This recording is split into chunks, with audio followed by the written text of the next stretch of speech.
안녕하세요. 공감 김인우입니다. 그리스 비극 작품을 통해서 인간에 대해 탐구해보는 시간. 오늘도 고려대학교 영문학과 장성현 교수님과 함께 할 텐데요. 교수님과 인사 나누겠습니다. 교수님 안녕하세요.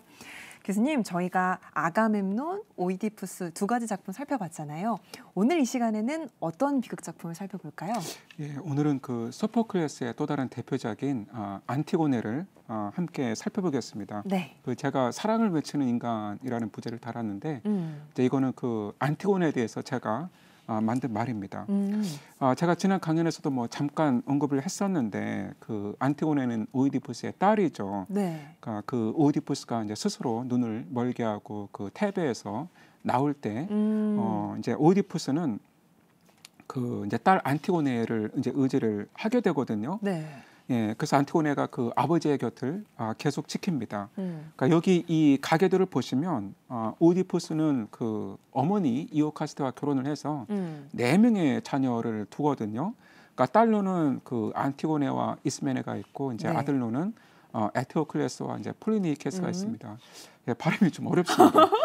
예. 천천히 해주십시오. 예, 그리고 이제 이오카스테에겐 이제 크레온이라고 하는 오빠가 있었는데 네. 이 크레온에겐 하이몬이라는 또 아들이 있죠. 그리고 안티고네와 하이몬은 약혼을 한 사이입니다. 네네. 그래서 이 작품을 제대로 이해를 하기 위해선 극이 시작되기 이전에 어떤 일들이 있었는가 이제 그거를 알 필요가 있습니다. 자, 오이디푸스가 테베에서 안티고네와 함께 나온 이후에 그의 두 아들은 테베의 왕위를 놓고 다툽니다. 네네. 그러니까 아버지한테 그토록 참담한 일이 일어났는데 아들들은 이 권력 다툼을 한 거예요. 그러네요. 그러니까 결국은 그 에테오클레스가 왕권을 잡고 폴리니케스를 추방을 해요. 그리고 폴리니케스는 억울하다면서 이제 그리스의 여러 도시를 돌아다니면서 자신이 테베의 왕위를 되찾도록 도와달라 이렇게 호소를 합니다. 그런데 이 즈음에 방랑 중이던 오이디푸스가 죽습니다. 안티고네는 테베로 돌아오고요.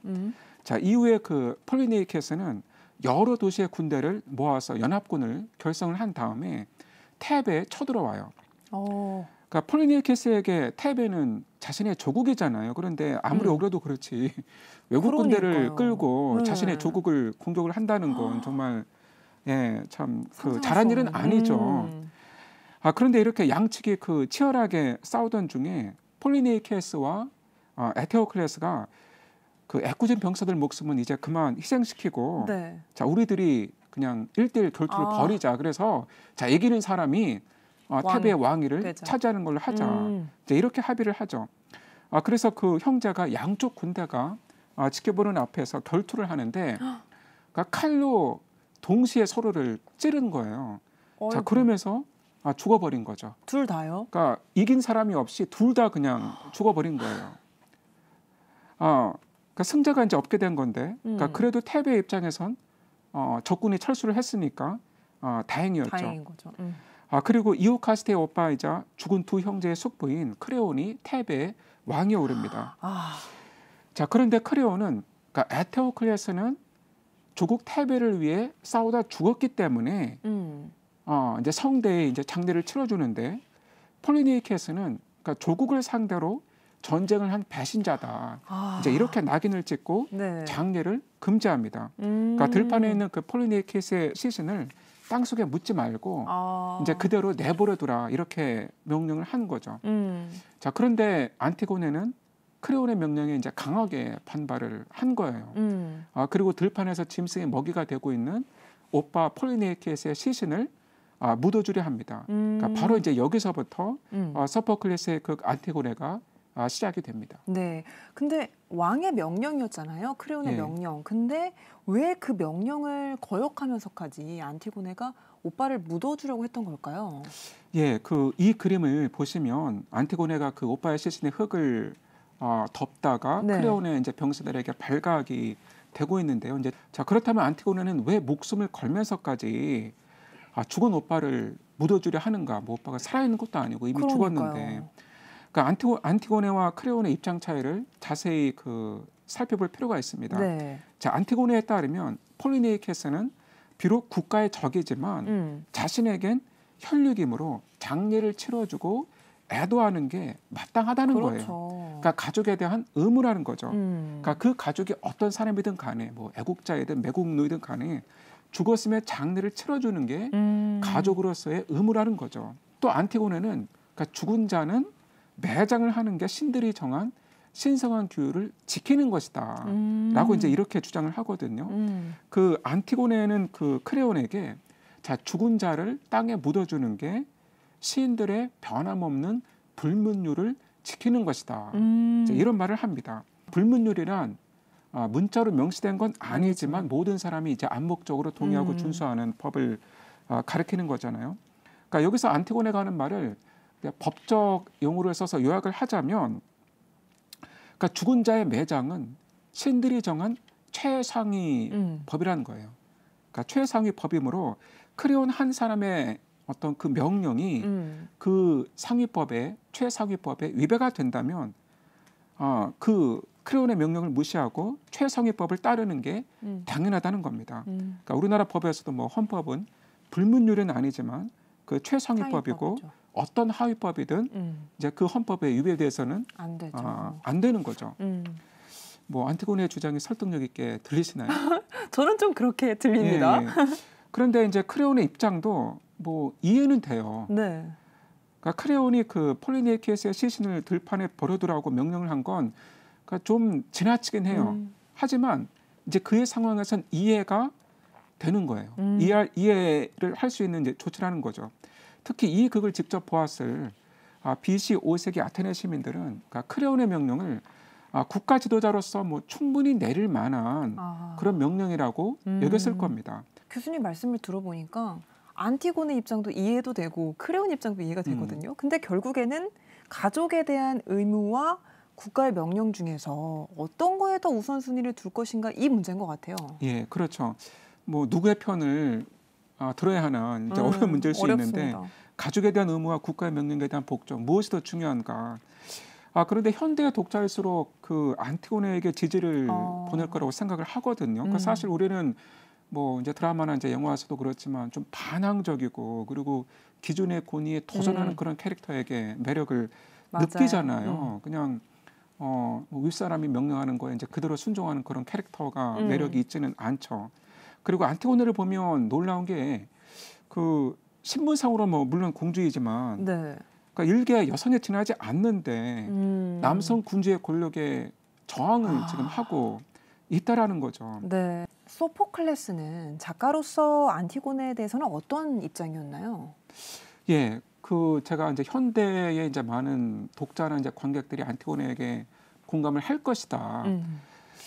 그렇게 말씀을 드렸는데 그렇다고 해서 뭐 소포클레스 역시 안티고네에게 공감을 하고 있는 건가? 안티고네에게 심정적으로 동의하고 있는 건가?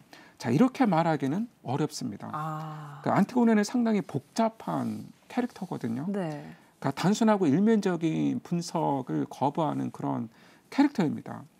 자, 한 가지 예로 자, 현대 독자들은 뭐 안티고네의 굳은 신념, 또 저항 정신, 그러니까 이런 걸 칭찬할 수 있겠지만 정작 극 중에서는 이상하게도 누구도 안티고네를 칭찬을 하질 않아요. 그러니까 안티고네의 약혼자인 그 하이몬을 제외하면요. 근데 하이몬은 바로 크레온의 아들이죠. 자, 그런데 안티고네는 극 중에서 자신의 약혼자인 하이몬과 만나는 장면이 없어요. 그리고 한 번도 하이몬을 언급을 하지를 않고 있어요. 그래서 안티고네가 죽는 장면을 보면 그 정말 외롭게 죽거든요. 그 철저하게 외로운 죽음을 맞고 있는데 안티고네는 신들과 인간 모두에게 버림받았다라고 그렇게 느낍니다. 그러면요, 교수님, 소포클레스는 어떻게 보면 안티고네보다는 크레온 편에 서 있는 걸까요? 예, 뭐 그렇게 말하기도 어렵습니다. 그러니까 왜 그러냐면 그러니까 극 초반에 크레온은 이해가 가는 측면이 있는 인물이었어요. 하지만 그게 진행되면서 독재자의 이제 기질을 드러내거든요. 그러니까 아테나의 그 민주 정치에선 결코 받아들일 수 없는 이제 그런 유형의 지도자인 거죠. 그러니까 크레온이 그 하는 말들을 보면 뭐 내가 어떻게 통치해야 되는지 백성들이 지시해야 하나? 이 나라를 내가 아닌 남의 뜻에 따라 다스려야 하는 건가? 국가를 통치하는 자가 곧 국가의 임자가 아니란 말이냐? 자, 이런 말들을 하는데, 자, 크레오는 국가가 마치 자신의 소유물이라도 되는 양 독단으로 국가를 통치하려 하고 있죠. 그러니까 전형적인 독재자의 모습이죠. 그리고 크레오는 안티고네가 여성이라는 점에서 그녀의 저항에 더욱 분노를 하고 있거든요. 그러니까 일개 여자가 군주인 자신의 명령을 거역한다는 거죠. 그러니까 철저한 그 남성 중심주의자인 거죠. 그러네요. 그러면 이 안티고네라는 인물을 한마디로 표현을 한다면? 예, 그 저는 좀 그러니까 제 기억에 가장 남는 그 안티고네의 말로 얘기를 마치고자 하는데요.